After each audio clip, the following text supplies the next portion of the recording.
She was the sister of one of the wives of the Prophet Sallallahu Alaihi Wasallam. Her father will be the second person to enter paradise.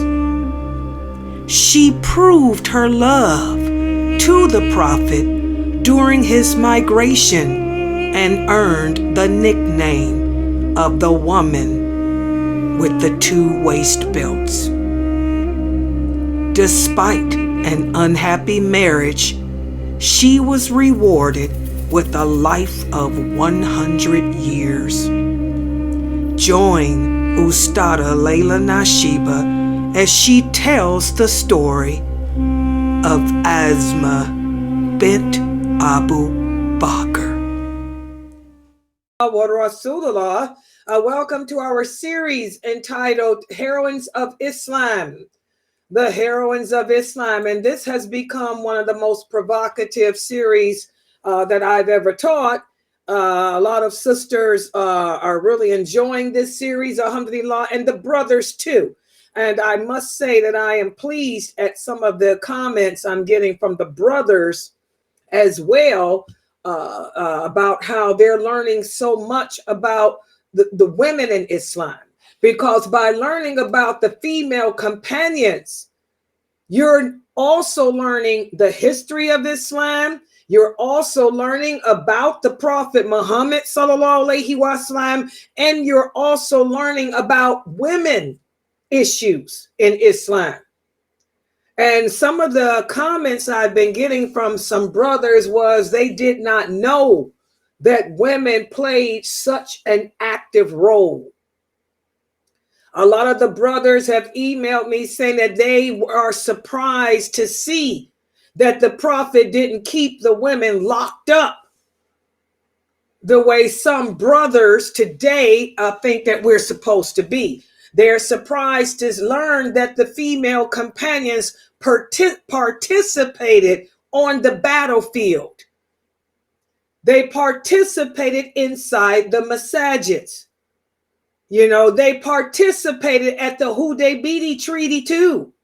The women were there.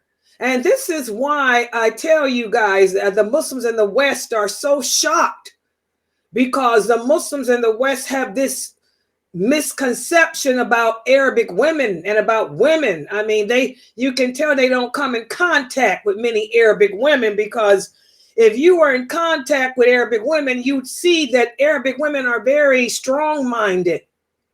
They're very outspoken, and they can be very aggressive, like yours truly right here, because I'm half Arabic too, you know. And so, you know, that's why it's important to learn the history of Islam.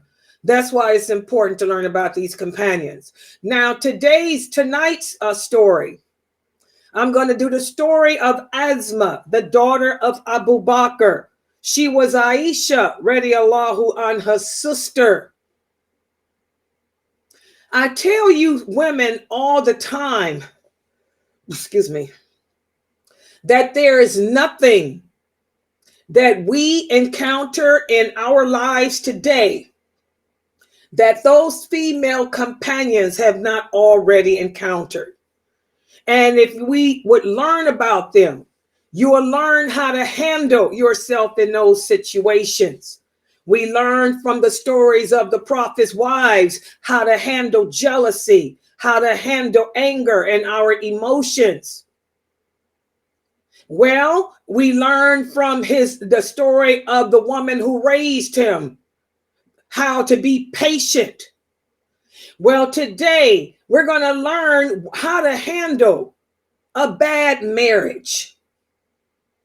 The Prophet Muhammad Sallallahu Alaihi Wasallam's marriages were good. All his marriages were good. He only divorced one wife, but he took her back. He divorced Hafsa and took her back. Okay. But other than that, he had a very, his marriages were all filled with ups and downs like any marriage is. But, they basically all got along. Well, this story is different because Asma, the daughter of Abu Bakr, she was very unhappy in her marriage because she was married to a man who was extremely abusive. And even though she appealed to her father for help, sometimes, we become clouded in our judgment. A person can be such a good Muslim, can do so many good deeds for the sake of Allah, but still, and so you want that marriage to work between your daughter and him, but it takes, a person really putting themselves in the shoes of that woman to know when to say, this ain't gonna work. She got to get out of this. Okay. And that's what ended up happening eventually, but it took some time. It wasn't until much later that Asma got out of that bad marriage, and Allah rewarded her for her patience. And he rewarded her, by having her, one of the signs that Allah is pleased with you, he gives you a long life. She's one of the companions that lived to be 100 or older. Wow. So let's do her story. Let me put the PowerPoint up on the screen. Let me set it up for you guys here. And Sister Layla, you still got to remove the. Yeah, I'm gonna do all that too. Yeah. Let me do that right now too. I was gonna do that y'all first, but let me do that too, so I don't forget it. Let's put this down so she can see. She wants to. By the way, guys, you can take screenshots. This is what my students are doing. That's why I'm taking everything down. You can take screenshots on your cell phone of the PowerPoint, and that way you can print them out. Print it out, and you will have it like a booklet, so you can study what I'm teaching. So that's why I'm taking all this down. And I'm going to make my screen as larger too. Y'all see that? I'm going full screen. Oh, wait a minute. This one's still up. Oh, I can leave that one up. No, I can't. No. Let me take it all down. Hold on. Oh, I hit the wrong button anyway. This is it. Okay. So I'm going to go full screen. Well, let me see how that looked though. This is a different one I was using. I think I'm gonna leave this one up, Amina, because this is not where the PowerPoint's gonna be. That way they'll know what, this is just says Sunnahfollowers at the top, and it's not gonna be, the PowerPoint's gonna be right here in the square. Since I went, see how I'm doing this? I'm going full screen. So inshallah, we'll see when I put the the PowerPoint should go right in that square. Sometimes it covers it up though. I'm gonna see. Yeah, we're gonna test it. Okay, let's test it. So let me tell you guys what to do, what my students are doing. So the rest of you can do on Facebook and YouTube. If you know how to take a screenshot with your cell phone or your computer, you can screenshot everything and then print it out and put it all together. It's like a little booklet, and you can see my PowerPoint slides and what I'm saying and review it with the kids and all of that, because that's what my students are doing. So let me try and see how it looks. Oh, let me do you guys on YouTube first. Hold on. Okay, what I got here. This is Zoom, right? This is Zoom. Am I a co-host or something over here on this computer? Both my computers. Layla is. No, that one's not. Who's the host? Wait a minute. Hold on, guys. Let me do it this way. This one must be host. Well, where's the other Layla? Oh, there she is. She down there. Okay, I'm making her co-host. Okay. Let me go back to this. Okay, let's try this now. Zoom. And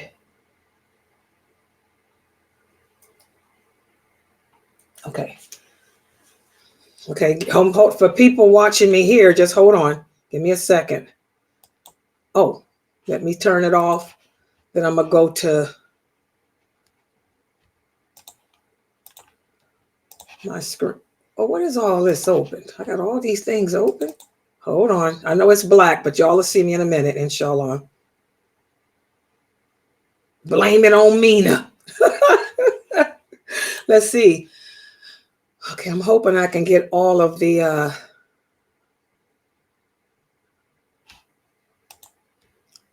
Abu Bakr PowerPoint. Allow. Okay, now inshallah, let's see if you guys are going to see PowerPoint. Okay, there we go. Okay, let's see. Let's see now. I'm going to take it full. Okay, see that? Let's see how that looks. Okay, keep your eye on that, Mina, because I'm getting ready to check something. Now, when I go to show the PowerPoint, I'm going to be using this. So let me, is that thing covering it? Wait, you got to wait. It's lagged a little bit for you. Wait a minute.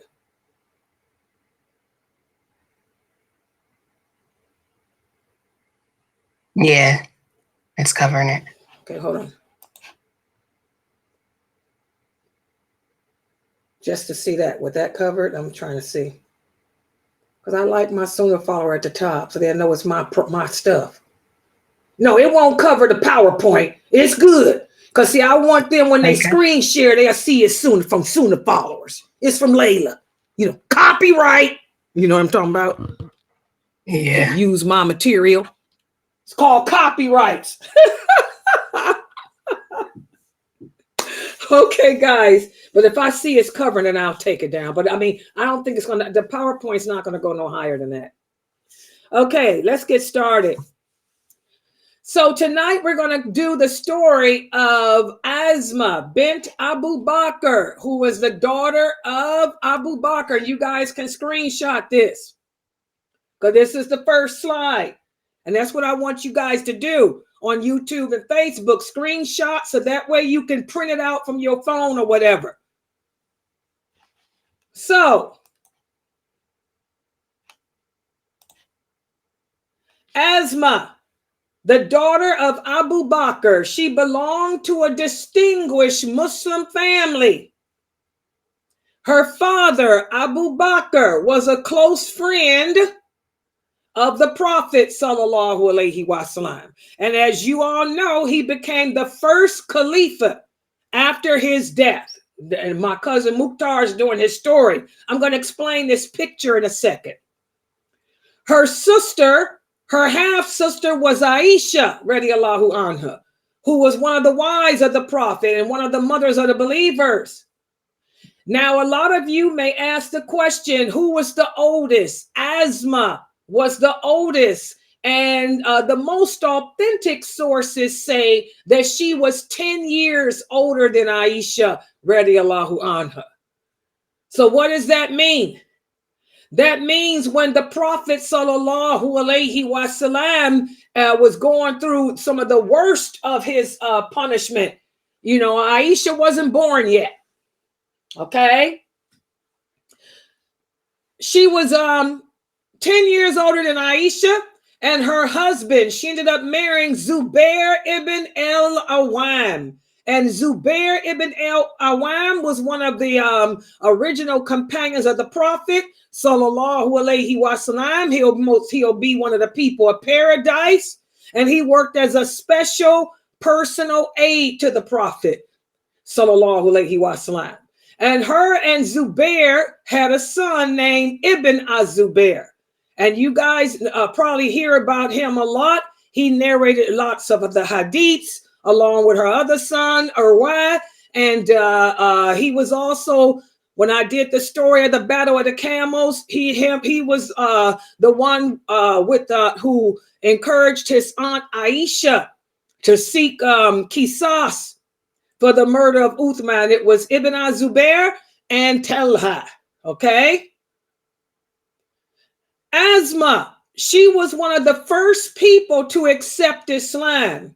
In fact, only 17 people, including women and men, be converted to Islam before her.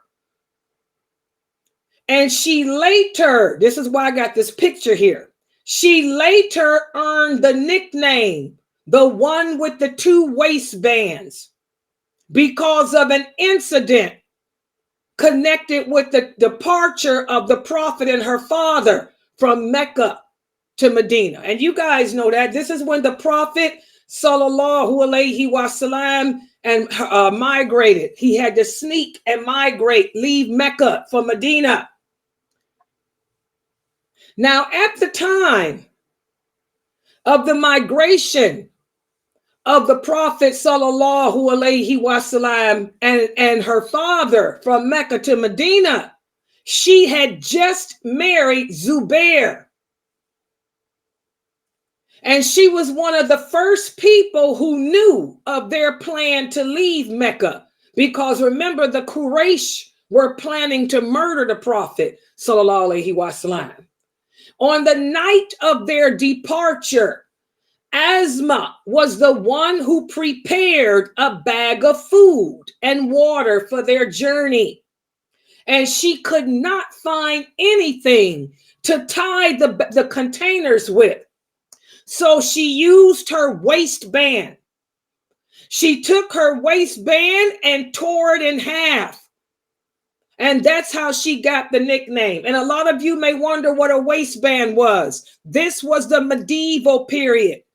And this picture, that's why I got this here. This picture is a picture of the waistband that women used to wear back in the 6th, 7th, and 8th centuries.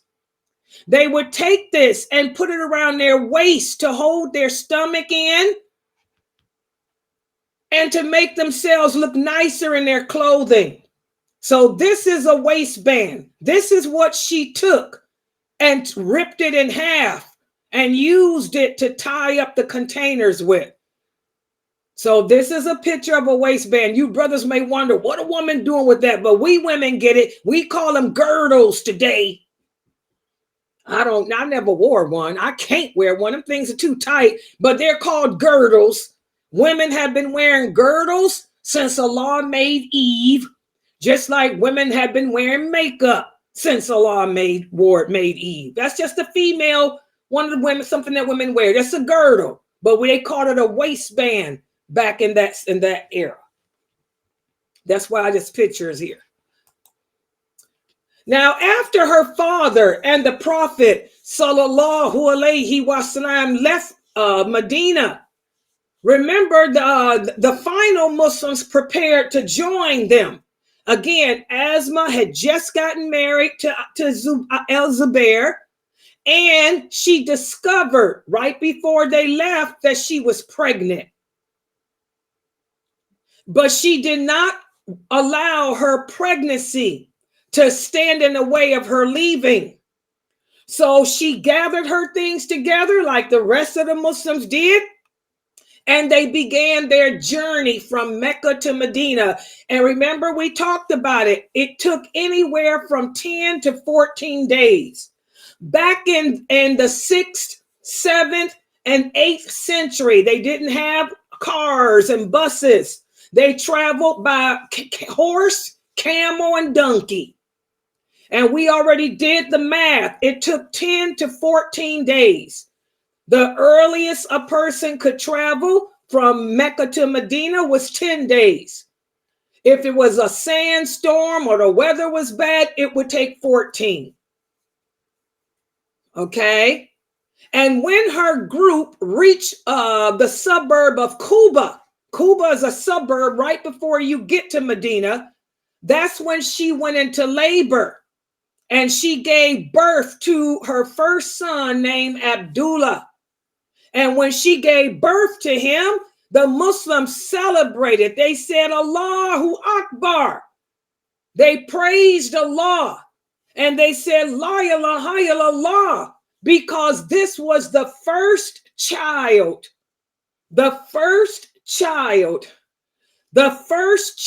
to be born in Medina from the immigrants. Okay? And by the way, this is how Aisha radiallahu anha got her kunya, her nickname. Remember when we did the story of Aisha, one of the things that bothered Aisha was the fact that she never had children. So one day she told her husband, the prophet, she said, everyone has a kunya, everyone has a nickname but me, because I'll never have kids. So the prophet told her, oh Aish, you do have a kunya. He said, your kunya is Abdullah. He said, because the aunt is just like the mother. The aunt is just like the mother. The aunt is just like the mother. So call yourself Abdullah after your oldest nephew. That's where that hadith came from. That hadith is authentic. It's Bukhari and Muslim, as is all of these here. This story I'm giving you, all of these hadiths are taken from out of Bukhari, Muslim, and Muwatta, like I always do. Because I'm not going to leave room for no brothers to come and try to slam Layla with they sheikh. Because like I tell y'all, my sheikh is the best of all. His name is Muhammad ibn Abdullah. Sallallahu alayhi wasallam. So Asma, radiallahu anha, had made it to Medina and gave birth to her first child. And when she arrived in Medina, she found her new neighbors to be good women. She liked the people of Medina. Asma, just like her sister Aisha, she could not cook well. In fact, she was a bad baker. So the women of Medina used to make bread. Can somebody mute whoever that is in there? Do I have any moderators? Any moderators? Hold on. Oh God, I guess I don't. Hold on.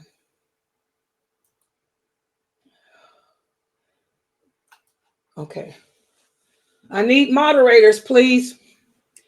Okay, so just like Aisha, the Quraysh, the women of Medina, the Ansar would bake her bread for her, because just like her sister, she couldn't bake well.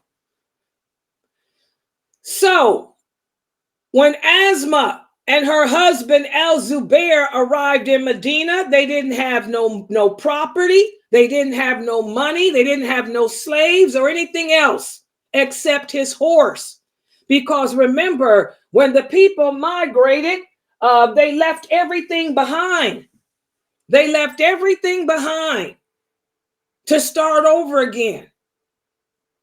And Asma used to feed the horse, and she would take it out to graze, and she would grind date stones for it to eat. And the Prophet sallallahu alaihi wasallam gave Al-Zubair some date palms in Medina. And Asma used to carry the date stones on her head from the garden to her home. And this was a walk of 2 miles. It would take her 2 miles to walk back and forth in that desert like that.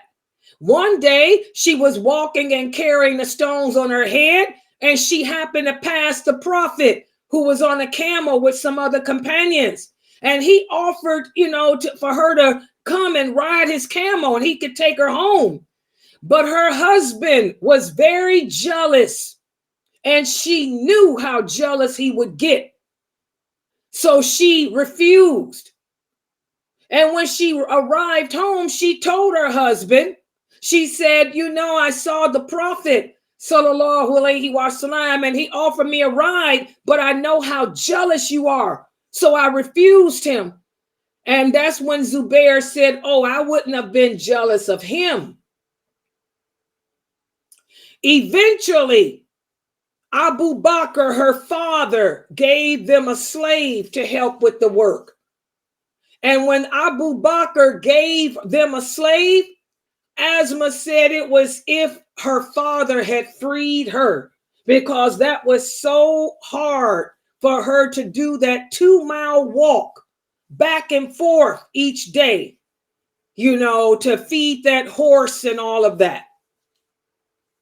And remember, Asma came from a rich family. In Mecca, Abu Bakr was very wealthy. He was wealthy in Medina too. But when a woman marries, you now are with your husband. So it was the responsibility of El Zubair to take care of her, not Abu Bakr. Because once a girl gets married, that's it. Your father's done. You are now the responsibility of your husband. But Abu Bakr realized, what a struggle it was for her. And that's why he gifted her a slave to help her. Okay, so this was a big marriage. It was a big adjustment for her being in this strange land, because she had to walk away from her the wealth that they did have and start over with this. Asma, she became very well known in Medina for her kindness. And just like her sister Aisha, she was super intelligent. She had a photographic memory, just like her sister Aisha had. Remember, the Arabs were an illiterate race. They could not read and write. Only a few could. Aisha could not read or write, but she had a photographic memory. The same with Asma. And also, Asma was very strategic. She could speak. She could think real quick on her feet. But despite all of that, Asma was very generous, and that's how she won the hearts of the women of Medina. Her son Abdullah tells us in an authentic hadith, he said, I have never seen two women more generous than my aunt Aisha and my mother Asma. But their generosity was different. My aunt would accumulate one thing after another until she got what she felt was sufficient, and then she'd give it all away. My mother, on the other hand, never kept anything for herself. Whatever my mother got, she'd give it away immediately. So that shows how generous Asma was. And like I said earlier, she also had the ability to make quick decisions in difficult situations. For example, we all know the story when her father left for Mecca, left Mecca for Medina. He took all his money with him. And when the Quraysh found out, they sent his father, Abu Kuhayfa, to go and see where he had gone with the prophet. So Abu Kuhayfa came to the home and said to Asma, I heard your father left, and he left and took all the money with him. Asma thought quickly. She said, no, grandfather. In fact, he left us a lot of money. And she said that so to throw the Quraysh off. So what she did was she knew her grandfather was blind. So she took some rocks, put them in a small recess in the wall where her father used to keep his money. And she threw a piece of cloth over the pile of rocks. And she took her grandfather's hand and said, see, so he could feel it. She said, see how much money he's left us? So that's how quick-witted she was. Remember, you guys see from these stories, the Arabic women, this was the medieval period. These were the dark ages. I tell you, sisters, all the time, back in those days, only the strong survived. If you were a woman, you had to be strong. If you weren't strong, you'd end up a casualty of war. The men would either take you as a captive of war and prostitute you, or they'd rape you and then kill you, because they looked at women back then as being of no value, nothing but sex, pleasure, and children. Then they toss you away. So only the strong women survived that period. You had to be quick, have quick wits, be intelligent. And like I told you guys, all women back in those days, it's not just the Arabs, the Viking women, the Roman women, the Greek women, all women were trained to fight. Because back in those days, if a village declared war on your village, the women would go out, and the children too, on the battlefield, because whoever was the victor would take the women and the children as their slaves. So all people back then taught their daughters and their women folk how to fight in some way. The Arab women were the women of the poles. They were the women of the tents. They knew how to wield a pole. They knew how to wield a sword. They knew how to throw a knife like Salama, like Maymuna,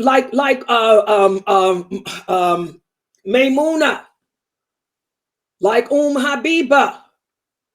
And the ones that didn't know how to fight hand to hand well, they were trained mentally how to be strategic, like Baraka, like Sauda, and like Asma, radiallahu anha, and Aisha. All right. So in this period in history, guys, women weren't like they are today because women weren't treated like they are today. So the women had to be strong. Islam came about and gave women rights they never had before. That's why women embraced Islam, because they were finally freed of prostitution, slavery, debauchery, and all of that. Okay? To show how Asma was not just a generous person, but she was also a God-fearing person. When the Muslims migrated to Medina, of course, that's when Allah sent down a command that the Muslims could finally fight back against the Quraysh. Well, before Islam, Abu Bakr had many wives, like all the men did. But when Abu Bakr converted to Islam, he divorced all his wives, except for the mother of Aisha. The reason being because the other wives did not convert to Islam. And I want you brothers to listen to that. A lot of you young brothers are always asking, can you marry a Kafir woman? Why would you want to marry a Kafir woman? The companions divorced their Kafir women. Well, Asma's mother she refused Islam. Her name was Qutayla. So Abu Bakr had divorced her. When the Muslims migrated to Medina, Qutayla wanted to see her daughter. So she came to visit her. She was not a Muslim. She was divorced from Abu Bakr. And her mother brought gifts for her. She brought gifts of raisins, butter, and tree pods that she could plant, that Asma could plant in her new land. Asma refused to open the door and let her in her house. And she refused to accept the gifts from her because she was a kafir. So she sent someone to ask her sister Aisha, to ask the Prophet, does she have to see her mother? And the Prophet sent a message back telling her, yes, allow your mother into your home and accept her gifts. And that's when Allah sent down the revelation in the Quran saying, Allah forbids you not in regards to those who are not fighting against you because of your religion, those who are not driving you out of your homes from dealing kindly and justly with them. Allah loves those who are just. Allah only forbids you in regards to those who are fighting you for your faith. So that's when Allah sent down the verses saying, even if your relative is a non-believer, as long as they are not enemies to Islam, as long as they are not fighting against Allah, fighting against the Prophet or our lifestyle, we can accept their gifts and be nice to them. And that's where I get my dalil for you guys. When you guys ask me about presents, yes, we can accept presents from non-believers, but not on their holidays, we don't. 'Tis the season. No Muslim should be accepting any gifts until after New Year's. Because if you took a gift During this time, you're participating in their holidays. You're showing that your allegiance is to something that totally contradicts La ilaha illallah. But after the first of the year, you can take whatever gifts they give you. Okay? So, Asma radiallahu anha, she had moved to Medina. She had to make great sacrifices, and life there was very hard for her. Also, she was extremely unhappy. Why? Because she found out when they moved to Medina that her husband was the most jealous of all men, and he was very hard on her. And I can relate to that. Sometimes we women, you never know a person until you live with them. She had just married him right before the migration. Now they've been together for a year or so. He was extremely jealous. Some men just don't want you to do nothing. He also married 3 more women when they moved to Medina. And as Asma tells us herself in this authentic hadith, she said whenever Zubair was angry with one of his wives, he would beat her with a stick until it broke. And remember, guys, Islam was revealed in stages. This was before Allah sent down the verses speaking about be kind to your wives, be good to your wives. The Arabic men were very oppressive to their women. They used to bury their daughters and all of that. Well, Asma was married to Az-Zubair. He was a good Muslim. He was there. He will be of paradise, but he was a typical man who couldn't keep his hands off his wives.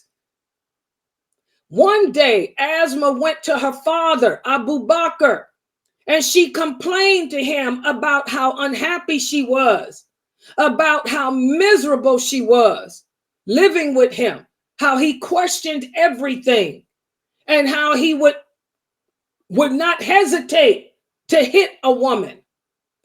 And her father, knowing what a good Muslim Al-Zubair was, he told her, my daughter, be patient with him.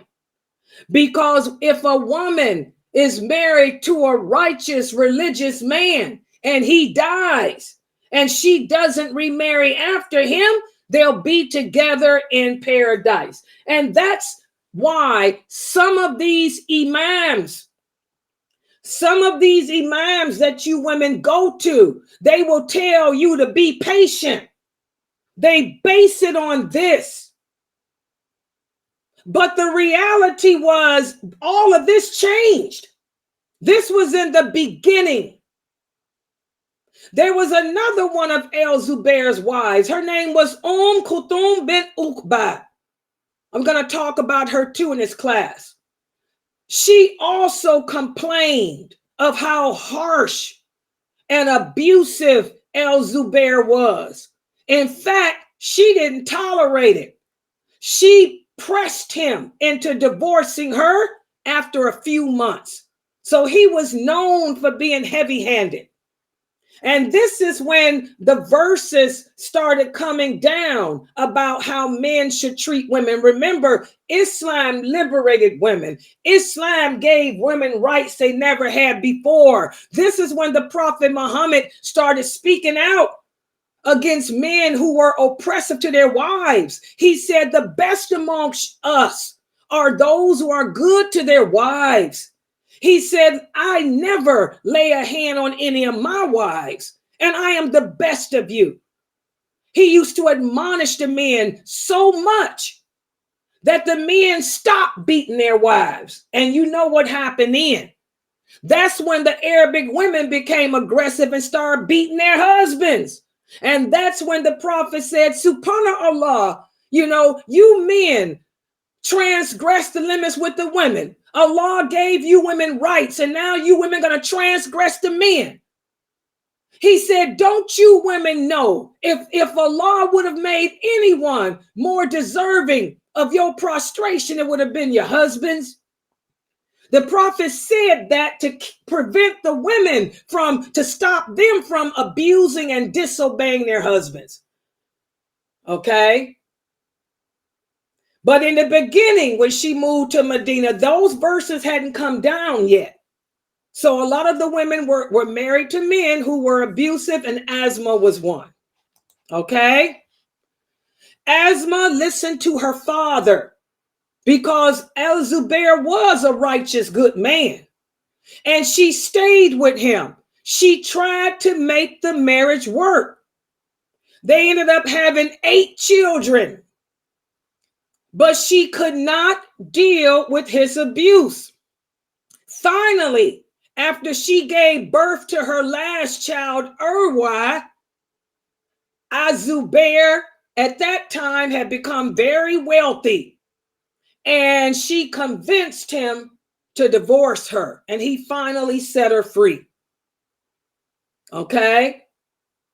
So this is where that comes from, where some of these imams will tell you to be patient, but they don't understand Abu Bakr told her that before the verses about be good to your wife came down.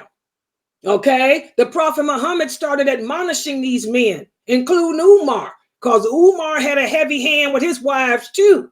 The only wife that Umar never hit was Atika. Okay? And that's another story. I'm going to do her story for y'all too. Okay? So she had 8 children by Zubair, and finally she ended up divorced from him. And it wasn't until she was divorced from him that she was able to enjoy life a little more. Her oldest son was El-Mundir. And to show how Asma did not allow the life of this world to faze her, because again, her husband, El-Zubair, became one of the richest men in Medina. Her son once sent her an elegant dress from Iraq. It was made of fine, beautiful material. But at this time, Asma had become blind. Remember, blindness is hereditary. Her grandfather, Abu Bakr's father, was blind. Well, guess what? Asma inherited that. Aisha didn't, but Asma did. Asma lost her eyesight the older she got. And when her son sent her this beautiful dress, she couldn't see it, but she felt the material and she didn't like it. It was silky. She said, "This is awful. Take this back." And her son became upset. He said, "Mother, you can't see it. It's not see-through." Because this is when Islam has spread through the Persian Empire and the Roman Empire. And when Islam has spread, remember we talked about when I did the story of Aisha, how the women from Syria, the women from Iraq would come to learn the religion. And Aisha, radiallahu anha, used to get on them about the way they dressed. I want y'all to look at this picture I have on the screen. This is how the women from Syria and the women from Iraq dressed when they converted to Islam. Y'all see this dress? The fabric is lawful. The color is lawful. And they had hood. Y'all see why I like my hoods? But what's the problem with this dress? It shows their shape. It's tight-fitting. Tight-fitting. And that's what Asma told him. She said, it may not be see-through, but it's too tight-fitting. It shows the contours of the body. She said, I don't want nothing to do with this. And her son then gave her another dress that was loose. But this dress here, this is how the women from the Romans who converted to Islam and the Persians used to dress back in that period. As you guys can see. And now you see how life is a circle. Because look at the way we dress today. Look at how a lot of you Muslim women in Morocco, you Muslim women like to wear those tight-fitting jilbabs like that. Loose arms, dresses, but they're tight, showing your shape, your waist, your breasts. You see how life is a circle? Life ain't nothing but a circle. It repeats itself because now we're back dressing this way when this is haram. This is haram. This is haram. So those hadiths I just gave you guys show how virtuous Asma was. But the thing that makes me cry about her is what happened later in life after the Prophet Muhammad sallallahu alaihi wasallam had died, after her sister had died, after her father had died, Umar, Uthman. It just so happened that her son, her oldest son, Abdullah, was in the running for the caliphate after the death of Yazid, who was the son of Muawiyah. Egypt, Iraq, Khorasan, and much of Syria were in favor of him and wanted him to be the caliph. The Umayyads, however, they contested it, and they put together a massive army under the command of a man named El-Hajjaj. And this is when the Muslims had divided and fought and was killing each other. Relentless battles were fought between these two sides, during which Abdullah displayed great acts of courage and heroism. Many of his supporters, however, got sick and tired of the strain of fighting, and they began to desert him, to abandon him. So one day he came to Mecca and he sought refuge in the sacred mosque there, and he went to his mother. And at this time, guys, Asma was real old and she could not see at all. She had lost her eyesight completely. He said, "Peace be upon you, mother." She said, "And peace be upon you, son." She asked him, "What is it that brings you here at this hour when the boulders from Hijaz's catapults are raining down on your soldiers in the harem and shaking all the houses of Mecca?" She said, "What are you doing here in the mosque?" He said, "I came to seek your advice." She said, "About what?" He said, "Mother, the people have deserted me out of fear of this man. Even my children and my family have left me." He said, "There's only a small group of men with me now, and however strong they are, they cannot resist this army for more than an hour or two." He said, "The Umayyads are now negotiating, offering to give me whatever worldly possessions I want if I lay down my arms and swear allegiance to Abdul Malik, the son of Marwan, as the caliph." He said, "What do you think I should do?" Asma, she raised her voice. She said, "This is your problem, Abdullah, and you know yourself better than I do." She said, "If you think that you are right and that you are standing up for the truth," she said, "then you should persevere and fight on as your companions who were killed under your flag did." She said, "But if you desire the life of this world, then what a miserable person you are." She said, "You would have destroyed yourself and you would have destroyed your men." He said, "But mother, if I go out and fight, I'll be killed." She said, "Death is better than you surrendering yourself to this man voluntarily and becoming a minion of the Umayyads and allow them to play with your head." He said, "Oh, mother, I am not afraid to die." He said, "I am only afraid that they will mutilate my body, because this is what they were doing back then, guys. The companions, the Muslims were fighting each other. They had divided. The Kharijites had taken control and divided the companions up. That not only were they killing the companions, they were mutilating their bodies, cutting off their arms and stuff. So he told his mother, I'm not afraid to die. I'm just afraid that they're going to cut my body to pieces. His mother, she looked at her son and said, there is nothing after death that a man should fear. She said, when you slaughter a sheep and skin it, the sheep doesn't feel the pain anymore. Her son's face lit up and he said, oh, mother, what a blessing you are. He said, blessed be you, Mom. He said, Allah knows that I have not weakened or despaired. Allah is witness over me that I have not stood up for what I have out of love of this world, but only for the love of Allah.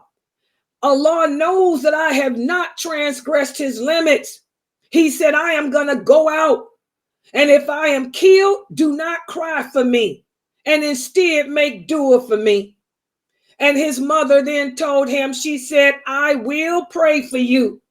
She said, but only if you are killed, but only if you are not killed for some unjust cause. And so he went out, he fought, and her son was killed that night, guys. But before he left, she hugged him and she smothered him with kisses. And she felt him that he was wearing something. She said, what is this under your clothing? He said, it's an armor. She said, this armor is not the dress of a man who is desiring martyrdom. She said, take it off. And if you take it off, it'll make you move quicker and lighter. And instead wear a long garment so that if you are killed, your private parts will not be exposed. So her son took off his armor, and as he left the harem to join the fighting, he said, Mother, don't forget me in your prayers. And that's when Asma raised her hands up. Like I told you guys, you raise your hands up.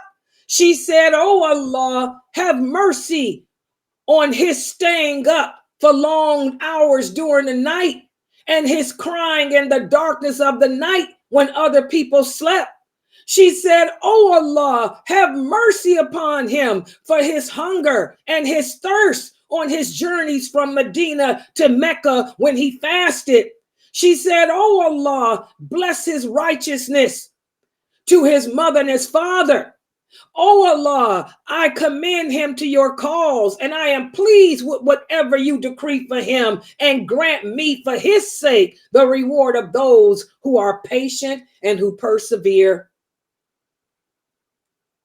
By sunset that day, her son Abdullah had been killed. And 10 days later, that's when Asma joined him.